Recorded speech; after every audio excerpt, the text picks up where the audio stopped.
Hoje é um dia de alegria e também um pouco assim de tristeza. Nós estamos encerrando um ciclo aqui do nosso trabalho.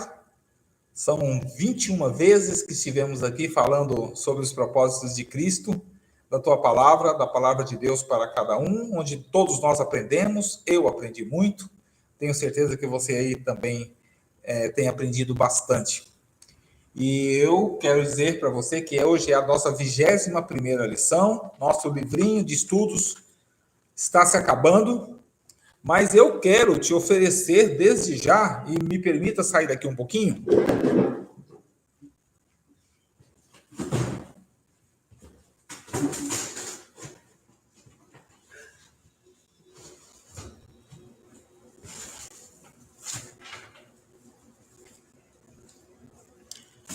Eu quero entregar para você, se possível pessoalmente, uma Bíblia, porque você acompanhou todos os nossos estudos, tá? Essa Bíblia é gratuita, você já merece ela. E entregar para você também, convidar você para fazer um outro estudo. Deixa eu achar outro estudo aqui.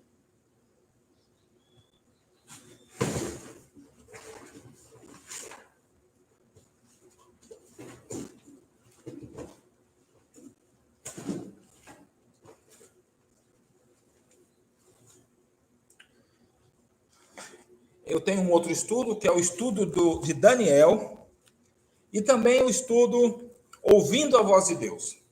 Todos esses estudos você pode receber também em sua casa e pode fazer ele também de maneira online. O ano que vem nós vamos voltar, em 2022, também com esses estudos para que você aprenda mais da palavra de Deus. E hoje nosso estudo tem que ser muito especial. Eu quero que você esteja bem atento. Quero fazer um bom apelo para você. Quero fazer o melhor de todos os convites que alguém já fez a você até hoje. E gostaria muito que você recebesse, além da Bíblia, receber um certificado de conclusão de curso. Então, você entra em contato comigo, ou com a Leila, ou com o Felipe, que praticamente não apareceu aqui. Mas entra no nosso grupo lá e coloque que você finalizou o estudo. Nós vamos te dar o certificado de estudo, a Bíblia, como promessa que fizemos, né? Vamos entregar para você também. E convidar você, já de maneira antecipada, a nos visitar, tanto aqui nos nossos estudos, aqui, no restaurante Vilarejo, na rua Vargeão 119, ou também em uma das igrejas adventistas do sétimo dia. Pode aparecer lá, aos sábados de manhã, às 9 horas da manhã, tem igreja que começa às 8h30, só você olhar, entre no site, encontre uma igreja, e você vai ver lá a igreja adventista, perto da sua casa, e informe que você já fez os estudos do Apocalipse, e que você quer frequentar a igreja, quer conhecer mais, quer saber de onde está saindo todas essas informações novas, as doutrinas da igreja, como ela funciona, né, como você pode trabalhar, né? Como você pode trabalhar na pregação do Evangelho e como você pode se batizar. A gente falou sobre o batismo na última parte do estudo, do último estudo que fizemos, e hoje nós vamos estudar a grande promessa que Deus fez para cada um de nós. A melhor de todas as promessas, aquilo que Ele trabalhou por todos esses 6.000 anos, porque Ele veio morrer com o objetivo de nos levar para os céus. E o céu é um lugar que eu tenho certeza que todas as pessoas querem. Seja ele ateu, agnósticos, de todas as religiões, espíritas, protestantes, católicos, islâmicos, todos querem ser salvos. Quem não quer ser ajudado ou melhorar a sua vida? Quem não quer sair desse mundo de trevas? Mesmo que você não creia em nada disso, se alguém apresentar algo melhor para você, você também vai querer, né? E é isso que nós estamos aqui para oferecer para todos hoje, não que eu tenha, mas que Jesus tem para oferecer para cada um de vocês, para cada um de nós. Eu quero que você aceite esse convite. Vamos orar, Senhor nosso Deus, obrigado. Estamos chegando ao nosso último estudo. Hoje iremos falar das maravilhas que o Senhor tem preparado para aqueles que subjugaram a sua vontade, mas fizeram a vontade do Pai que está nos céus. Subjugaram a sua própria vontade para fazer a vontade de Cristo. Aceitaram-o como Salvador, mas também como Senhor de suas vidas. E hoje, encerrando o estudo do Apocalipse, nós encontramos todas as melhores qualidades de um Cristo que quer nos salvar e quer nos libertar do pecado. E o Senhor nos afaste das coisas ruins e principalmente das obras do inimigo e nos salve para o teu reino, em nome de Jesus. Amém. Amém? Muito bem, queridos. Toda boa história começa assim na infância, né? Era uma vez, num reino, assim ou acolá, e essas histórias infantis permearam as nossas vidas. Nesses contos imaginários, conflitos e aventuras são narrados de uma forma romântica e ingênua. Após a maldade praticada por um vilão, os heróis da história conseguem se livrar de um problema e de uma maneira inesperada. São e salvos, um casal finalmente se une em casamento e a fábula termina com a frase: e eles foram felizes para sempre. Felizes para sempre? As narrativas para crianças são recontadas justamente por causa do anseio inerente do ser humano de desfrutar de uma felicidade sem fim. E, contudo, infelizmente, ao ser humano, infelizmente, isso não existe neste mundo. As crianças crescem e se desencantam ao descobrirem que os desfechos de cada fase da vida não é seguido por um felizes para sempre. E eles foram felizes e felizes e felizes. Isso não acontece. Nesta última lição, nós vamos descobrir que aqueles que permanecem em Cristo terão um final feliz. O Apocalipse é a única história que verdadeiramente termina com um final feliz. Eles foram felizes e serão felizes eternamente. Jesus Cristo, o justo, garantiu esse direito e esse desfecho com o seu próprio sangue. Em João 14, versículo 1, Evangelho de João 14, versículo 1 a 3, diz assim: não permitais que o vosso coração se preocupe. Credes em Deus e credes também em mim? Na casa do meu pai há muitos aposentos. Se não fosse assim, eu vos teria dito a vós. Portanto, vou preparar-vos lugar. E quando eu me for e vos tiver preparado um lugar, virei de novo e vos levarei para mim, a fim de que onde eu estiver, estejais vós também. Esse versículo fica gravado aí, João 14, versículo 1 a 3, que nós vamos retornar num momento muito especial nesse estudo, nesse capítulo de João. Qual é o lugar que Cristo está preparando para os salvos morarem eternamente? Em Apocalipse 21, vamos ver em Apocalipse 21, versículo 1 a 3, diz assim: então vi um novo céu e uma nova terra. O primeiro céu, que é esse que nós conhecemos, e a primeira terra haviam passado, e o mar já não existia mais. Vi também a cidade santa, a nova Jerusalém, que descia dos céus da parte de Deus, adornada como uma linda noiva para o seu esposo amado. As noivas são lindas, né? Todas as noivas, quando estão entrando no altar, é a coisa mais linda. E João usou essa imagem, essa linguagem, para nos descrever o quanto a cidade santa estava preparada para aqueles que aguardavam. E eu ouvi uma voz que procedia do trono e declarava: eis o tabernáculo de Deus agora está com os homens e com os quais ele habitará. Eles serão o meu povo, serão o seu povo, e o próprio Deus viverá com eles e será o seu Deus. Então, o lugar que Cristo está preparando para os seus salvos morarem é um novo céu e uma nova terra. Haverá com certeza, depois desse conflito cósmico que nós estamos vivendo, Jesus vai implantar o seu reino e nós viveremos em uma terra sem problemas. Cristo prometeu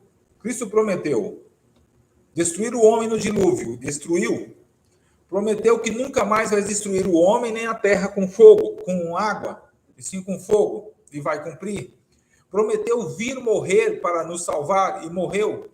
prometeu que ressuscitaria no terceiro dia e se assentaria ao lado do Pai, e realmente aconteceu.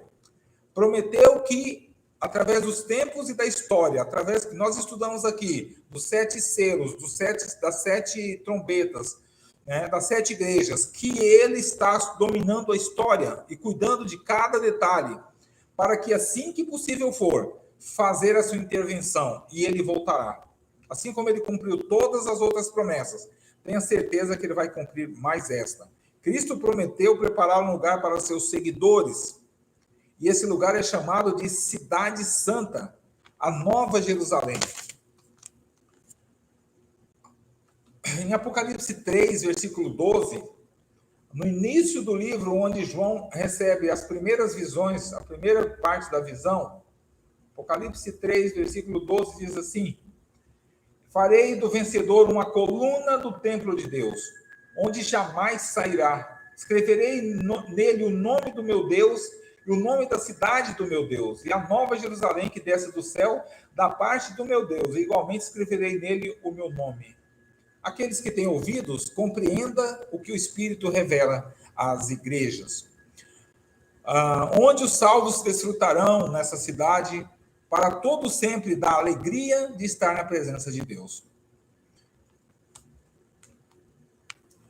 Quem ficará fora da cidade santa? Quem ficará fora? Apocalipse 22, versículo 15. Diz assim: no entanto, fora dessa cidade estão os cães, os bruxos, os ocultistas, os que cometem imoralidades sexuais, os assassinos, os idólatras, todos que amam e praticam a mentira.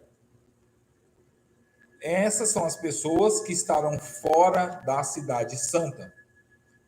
Aqueles que aceitarem o selo de Deus na sua fronte estarão dentro da cidade santa. Aqueles que perderam a sua vida pela sua fé em Jesus estarão dentro da cidade santa. Aqueles que amam e praticam a mentira, os impuros e os idólatras, esses não estarão na cidade santa. Né? A vontade de Deus é que todos nós sejamos salvos. Aquela citação que todo mundo, aquele comentário que você ouve por aí, que Deus é injusto e que nos fez para que sejamos perdidos ou sofrer, não é verdade. 2 Pedro 2, 3, versículo 9, diz assim: não retribua o mal com mal. Aquele mal que nós fizemos, que é ofender, ele não nos retribui. Tampouco ofensa como ofensa. Ao contrário, abençoai porquanto foi justamente para esse propósito que fosses convocados, a fim de também receberdes a bênção como herança. Tá? Deus é excelentemente, né, paciente para conosco, para nos levar à salvação.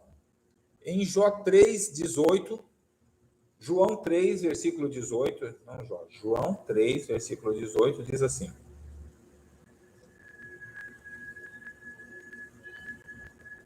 quem nele crê não é condenado, mas quem não crê já está condenado, porque não acreditou no nome do Filho unigênito de Deus.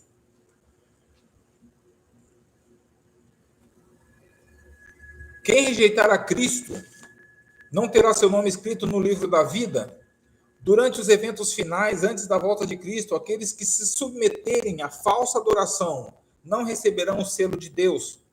Assinalados com a marca da besta, serão condenados pelas próprias transgressões.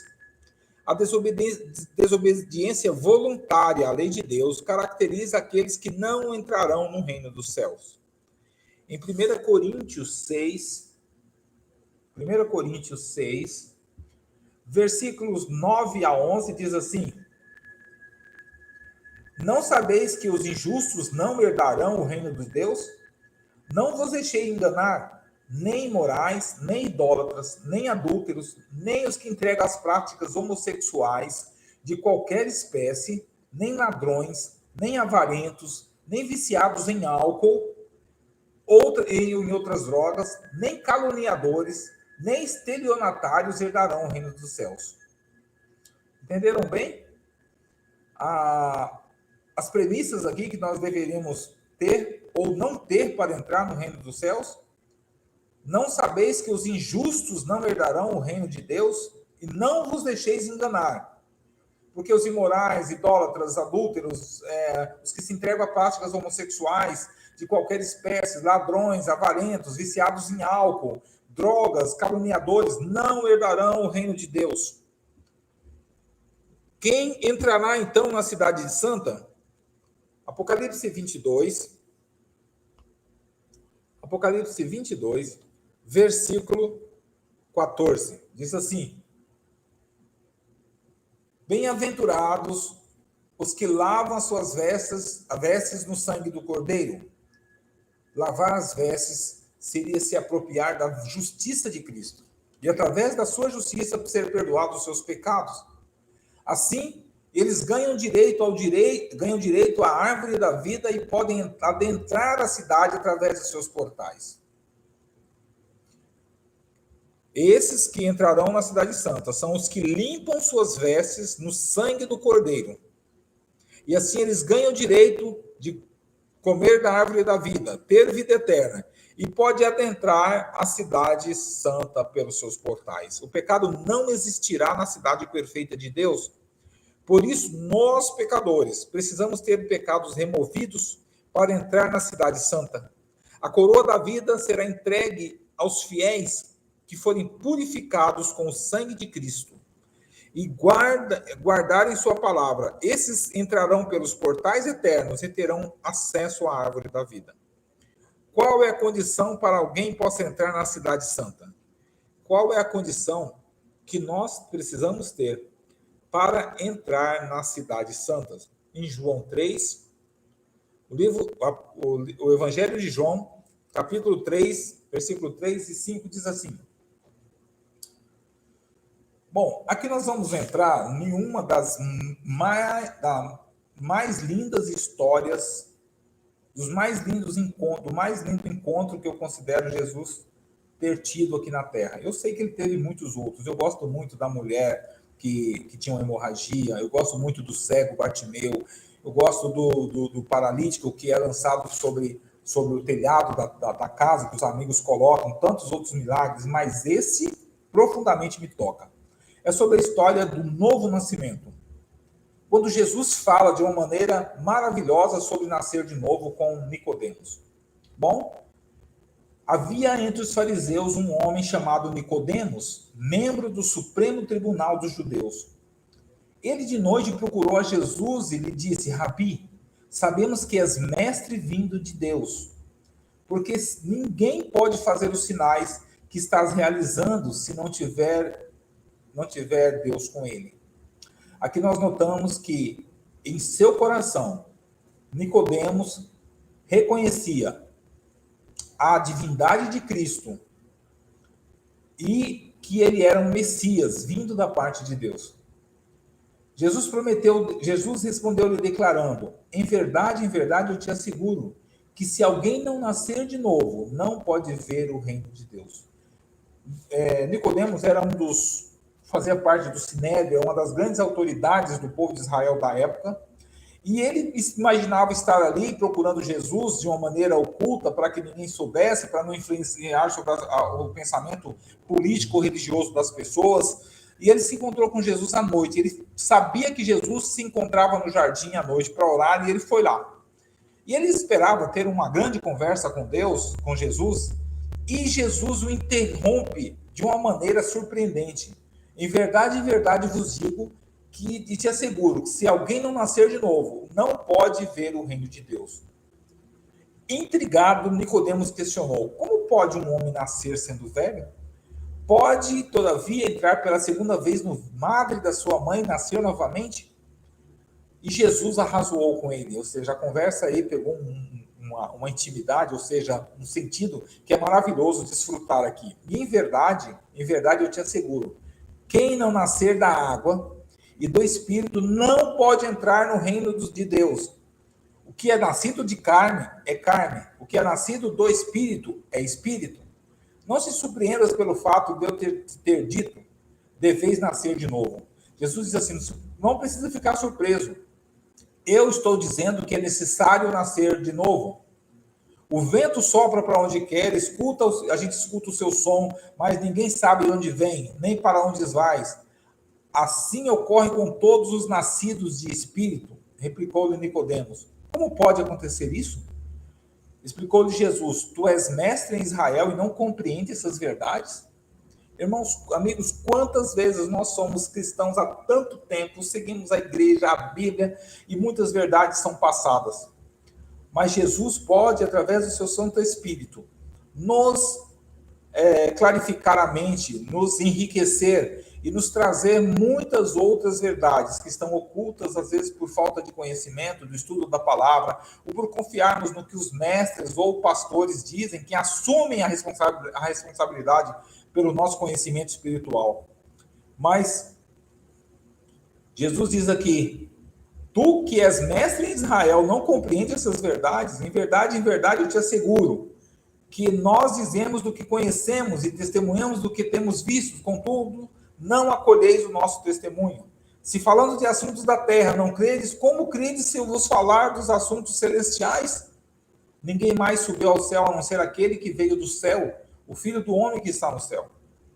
Assim como Moisés levantou a serpente no deserto, desse modo é necessário que o Filho do homem seja levantado para que todo aquele que nele crê não pereça, mas tenha a vida eterna. Então, um dos requisitos é crer em Jesus, tomar ele por verdade, para que tenhamos a vida eterna. E aqui tem uma mensagem maravilhosa que com certeza você conhece, que Jesus disse a Nicodemos: porque Deus amou o mundo de tal maneira que deu o seu Filho unigênito para todo aquele que nele crê não pereça, mas tenha a vida eterna.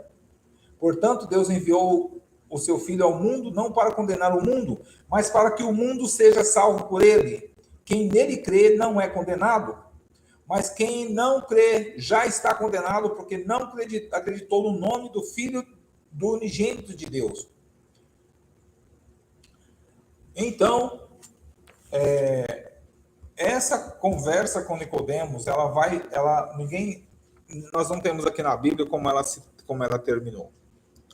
Mas os grandes versículos de maior significado para a nossa vida, aqui tem nos dado Jesus através da conversa com Nicodemos. A condição essencial, amigo, para que nós podemos estar na Cidade Santa e no dia da intervenção divina estarmos ao lado de Deus, é nascer da água e do Espírito. Trocar a nossa natureza carnal pela espiritual, no dia que Jesus voltar. Trocar as nossas tendências humanas, carnais, através do estudo da Bíblia e da oração, para que Deus coloque o seu Espírito para habitar em nós. Nascer do Espírito se refere à conversão realizada por Cristo por intermédio do Espírito Santo. Quando nos entregamos a Ele, há uma mudança de vida. Em Colossenses 3,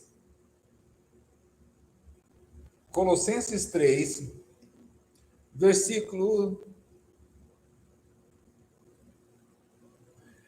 O capítulo inteiro diz o seguinte: portanto, visto que fostes ressuscitados com Cristo, buscai o conhecimento do alto, onde Cristo está sentado à direita de Deus. Pensai nos objetivos do alto e não nas coisas terrenas, pois morrestes e a vossa vida está escondida em Cristo Jesus. Quando Cristo, que é a vossa vida, for manifestado, também vos manifestareis com ele em glória. Sendo assim, fazei morrer tudo que pertence à natureza terrena, a imoralidade sexual, a impureza, a paixão, as vontades más, a ganância, que também é idolatria. E por causa dessas práticas malignas que vem a ira de Deus sobre os que vivem em desobediência.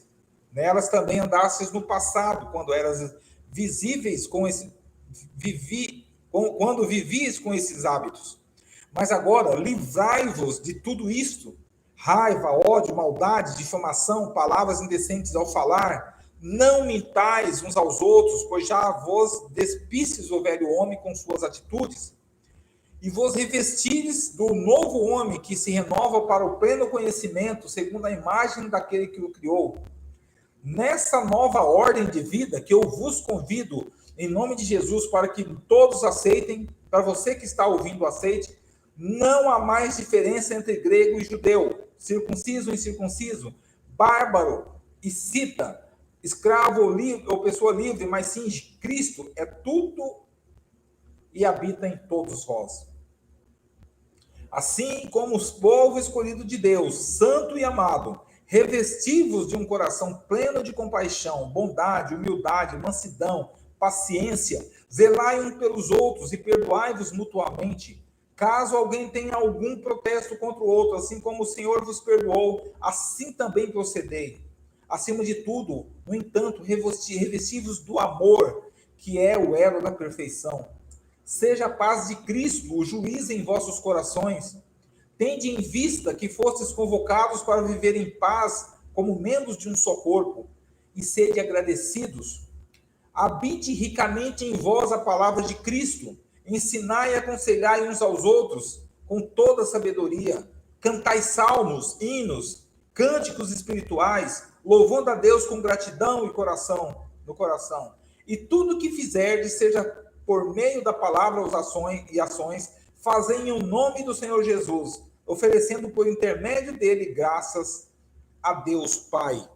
Eu li aqui Colossenses 3, de 1 a 17. Nos fala sobre os relacionamentos, como deve ser o relacionamento de um convertido, daquele que aceita a palavra de Deus. Mulheres, cada um de vós seja submissa ao vosso marido, pois assim deveis proceder por causa da vossa fé no Senhor. E esse versículo tem sido atacado como machista, sexista, alguma coisa mais, e todos esses istas. Não é. A palavra de Deus diz que essa submissão é uma submissão de amor, de compreensão. Mas os maridos também têm uma missão ainda maior que das mulheres. Marido, cada um de vós ame a sua esposa e não a trate com grosseria. Pois obedecei a todos os vossos pais, quanto a vossa atitude é agradável. Em outra versão diz assim: maridos, amai vossas esposas como Cristo amou a igreja, porque Cristo dando a vida por ela. É assim que nós devemos amar a nossa esposa, tá? Então nossa missão também não é nada menor que das esposas. Estamos em sinal de igualdade, amor de um lado, amor do outro. Filhos, obedecei em tudo os vossos pais, porquanto a atitude é essa, agradável ao Senhor. Pais, não irriteis vossos filhos, para que eles não fiquem desanimados. Escravos, obedecei a todos os vossos senhores. Nós estamos falando de senhores amorosos, né? Que, na verdade, trata o escravo com amor, e não exatamente dessa escravidão opressora como nós estudamos e conhecemos. Não servindo apenas quando supervisionados, com quem age somente para contentar os homens, mas trabalhando com sinceridade. Escravos, aqui vamos colocar como empregados, obedecei os vossos patrões, né? Com sinceridade no coração. Em tudo, quando fizerdes, fazei-o de todo o coração, como para o Senhor e não para homens. Conscientes de que recebereis do Senhor a recompensa da herança, e a Cristo Senhor que está servindo. Pois quem agir de forma injusta receberá o devido pagamento da injustiça cometida. Nisto não há exceção para pessoa alguma. Está aqui o convite, meu amigo, para que você, minha amiga, também tenha agora o desejo no coração de ter uma nova vida. Nascer da água se refere ao batismo. Nascer do Espírito significa entregar a Ele por uma mudança de vida. Nascer da água é como se Cristo foi batizado como João Batista no Rio Jordão. Em um novo nascimento, leva a experiência de estar em Jesus. Uma estreita relação pessoal deve existir entre o cristão e o seu mestre, Cristo. Significa mais que depender dele, ou seja, um seguidor nominal. Implica em uma união diária, perseverante, viva com Jesus. Você já decidiu aí pelo batismo? Você decidiu nascer agora para o Espírito, ser batizado pelo Espírito Santo? Você já decidiu nascer para o reino de Cristo, como cidadão do reino de Cristo? como diz em Colossenses 3 aqui, ter uma nova vida, que ações nós precisa acontecer antes de alguém ser batizado? Bom, você pode estar falando assim, mas eu já fui batizado quando eu era criança, eu tinha 6 meses, 1 aninho, 2 aninhos, e aí eu fui batizado. Eu fui batizado em uma outra igreja aí, então eu sou batizado. Olha o que precisa acontecer para nós possamos ser batizados. Atos 2, 37 e 38 diz assim, ao ouvirem tais palavras, nós já lemos esse texto, as pessoas que estavam ali diante de Pedro ficaram agoniados em seu coração e desejaram saber mais. E perguntaram a Pedro e aos outros apóstolos, caros irmãos, o que nós devemos fazer? E Pedro os orientou, arrependei-vos, e que cada um de vós seja batizado em o nome do Senhor Jesus Cristo, para o perdão dos vossos pecados, recebereis o dom do Espírito Santo. Bom, isso você fala assim, mas eu peço perdão dos meus pecados, e eu estou perdoado, então está tudo bem. Amigo, além desse perdão, é a parte de Cristo. Tá? Perdoar pecado é dom de Deus. E o que você deve fazer? Nascer de novo. E o símbolo do novo nascimento é o batismo por imersão.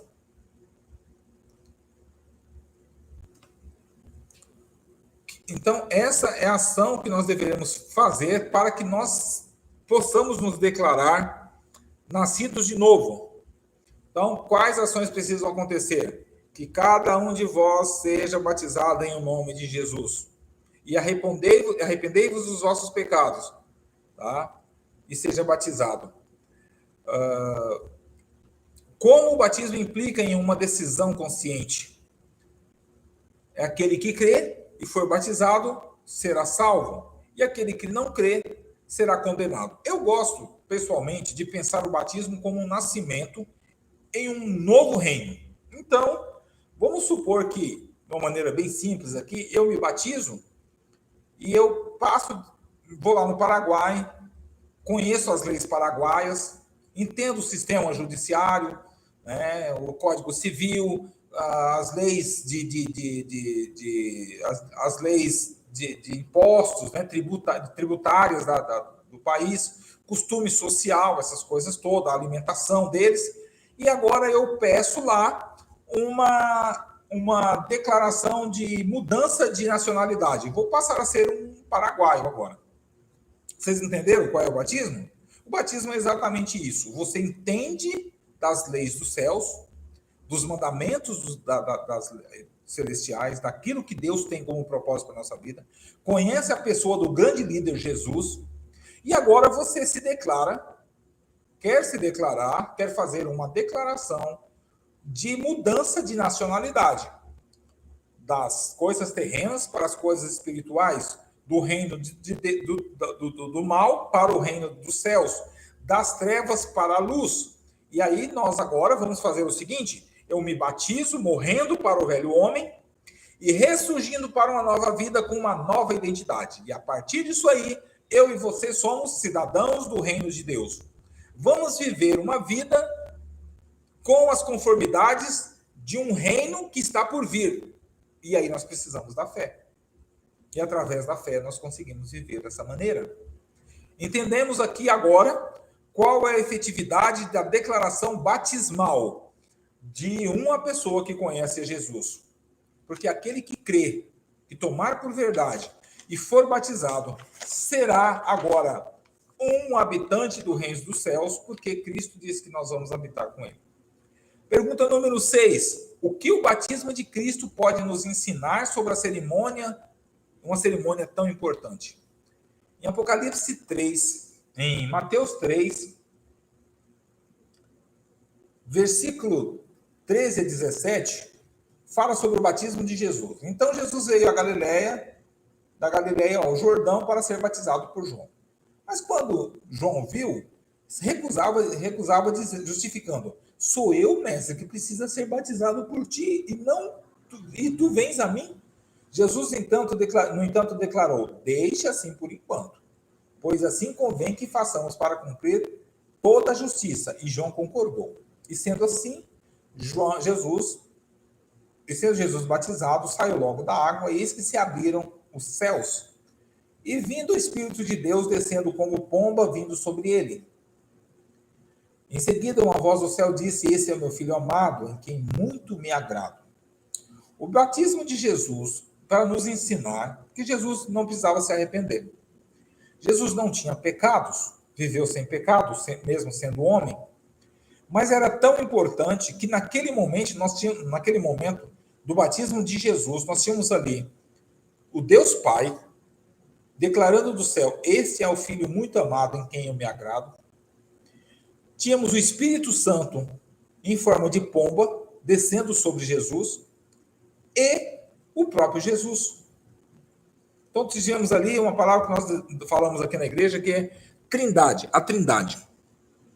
Jesus foi até João Batista para ser batizado por imersão, a fim de cumprir a profecia de Daniel 24 e 27, que é a profecia que diz sobre o início do seu ministério. Para nos dar o exemplo, que é ungido. Vou ler aqui para você ver como a Bíblia é tão maravilhosa. Aqui, Daniel 9, versículo 24. Versículo 24, olha bem, lembra daquele gráfico que nós estudamos? Das 70 semanas estão determinadas sobre o seu povo e a tua santa cidade, a fim de se fazer cessar toda transgressão. Então, no final dessas 70 semanas, Jesus vem a João para ser batizado.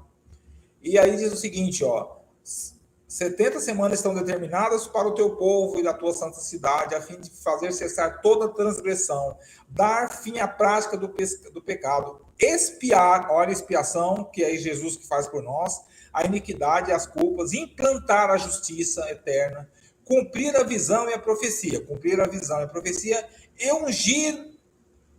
ungir o lugar santíssimo, reconsagrando o templo. Então, ungido aqui, né? Essa é a unção do Espírito Santo, do próprio Espírito Santo, vindo como pomba sobre Jesus, fazendo a unção naquele momento, recebendo ali o poder para o seu ministério.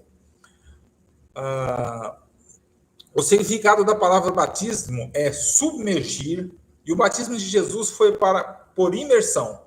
Esse é o modelo aprovado por Deus. O Pai o aprovou ao dizer: Esse é o meu Filho amado. O Espírito Santo aprovou descendo como pomba, e o Filho aprovou, porque fazia como exemplo, cumprindo toda a justiça e a profecia. A Bíblia demonstra que, na época dos apóstolos, os cristãos eram batizados como Jesus havia ordenado. Em Atos 8, depois de uma grande conversão, mais de 3.000 pessoas foram batizadas em um dia só. A pergunta número 7. O que simboliza o verdadeiro batismo cristão?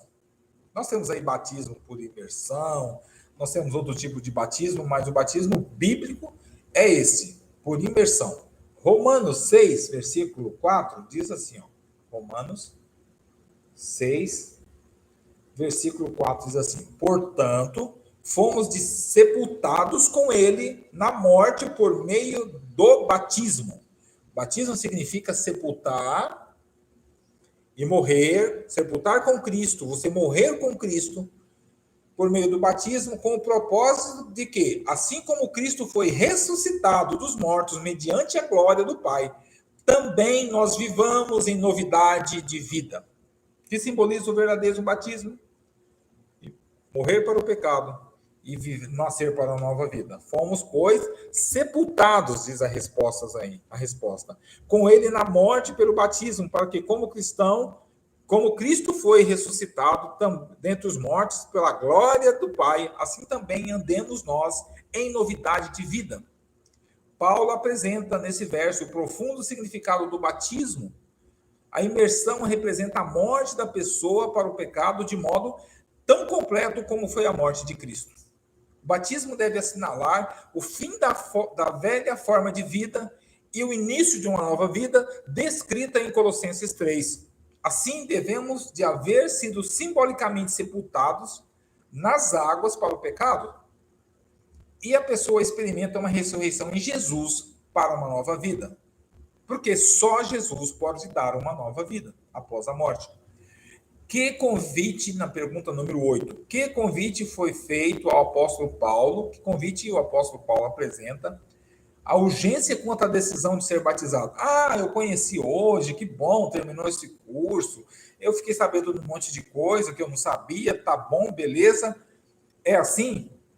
Olha, a Bíblia diz aqui, ó, em Atos 22, versículo 16, diz assim: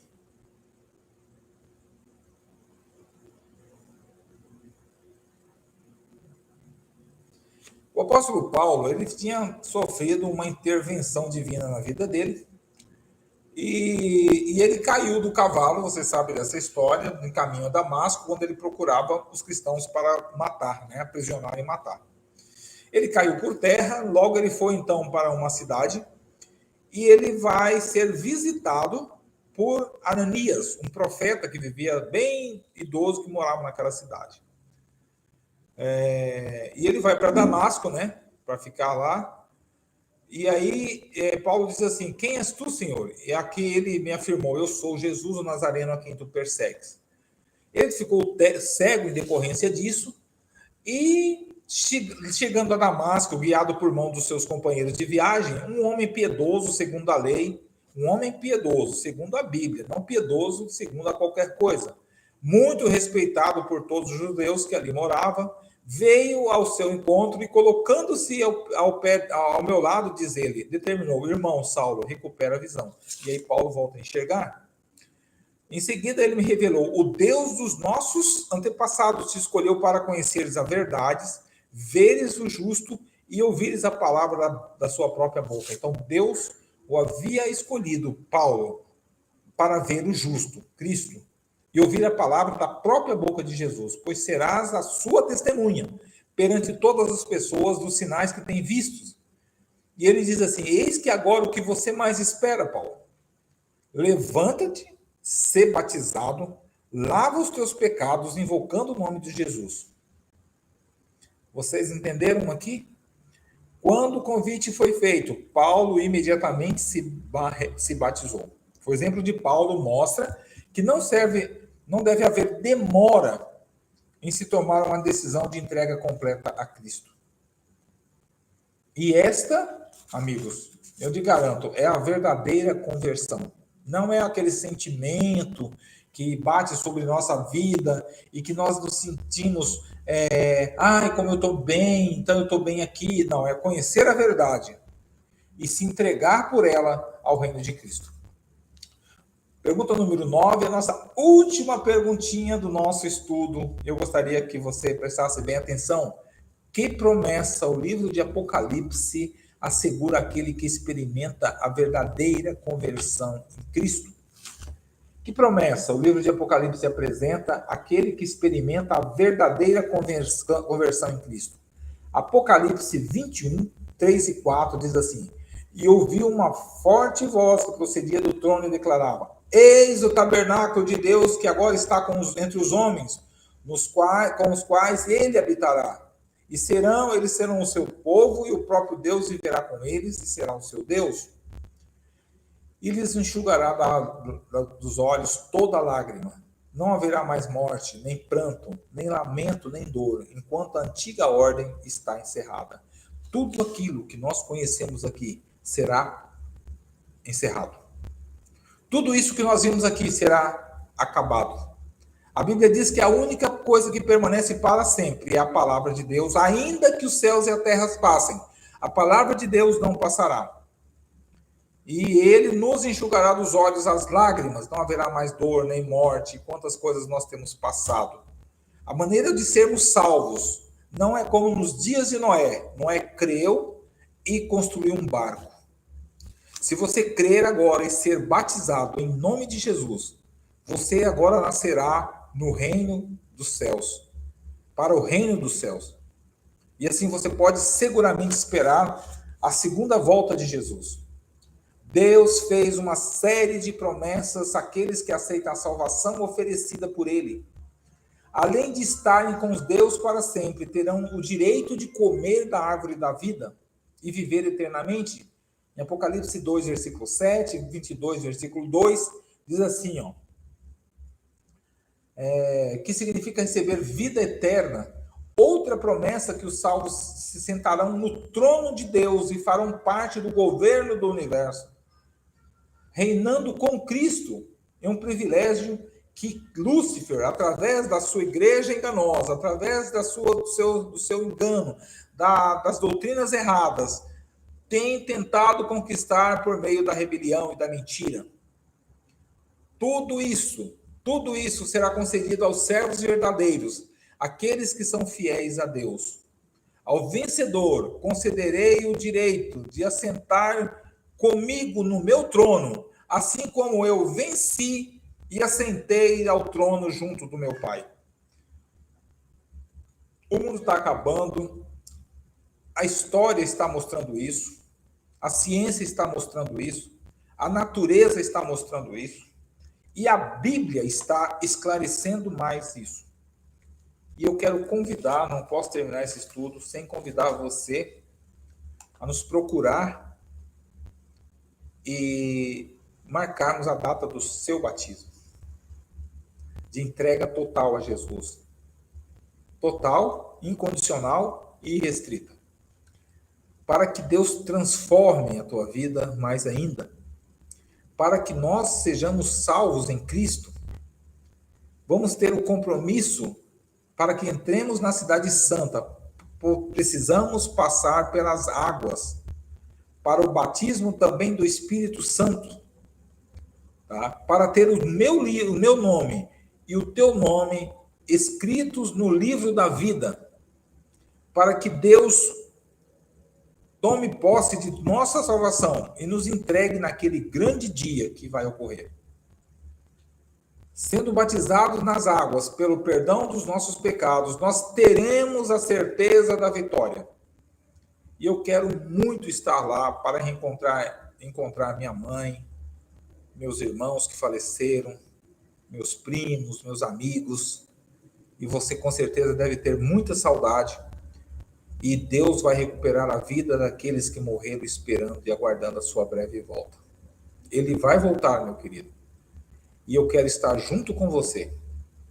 O que eu posso fazer aqui é apresentar a palavra de Deus, é mostrar a palavra de Deus.